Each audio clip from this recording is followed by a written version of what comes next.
ایرانی فوج نے امریکی فوجیوں کو ہلاک یا گرفتار کرنے پر بھاری انعامی رقم کی پیشکش کر دی۔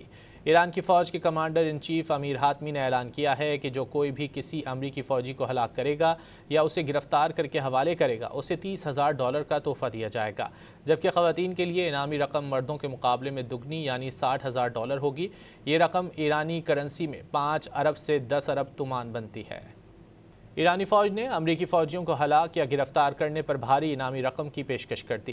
ایران کی فوج کے commander in chief Amir Hatami نے اعلان کیا ہے کہ جو کوئی بھی کسی امریکی فوجی کو ہلاک کرے گا یا اسے گرفتار کر کے حوالے کرے گا اسے $30,000 کا تحفہ دیا جائے گا، جبکہ خواتین کے لیے انعامی رقم مردوں کے مقابلے میں دگنی یعنی $60,000 ہوگی۔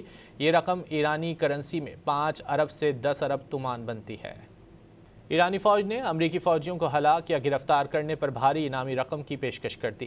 ایران کی فوج کے commander in chief Amir Hatami نے اعلان کیا ہے کہ جو کوئی بھی کسی امریکی فوجی کو ہلاک کرے گا یا اسے گرفتار کر کے حوالے کرے گا اسے $30,000 کا تحفہ دیا جائے گا، جبکہ خواتین کے لیے انعامی رقم مردوں کے مقابلے میں دگنی یعنی $60,000 ہوگی۔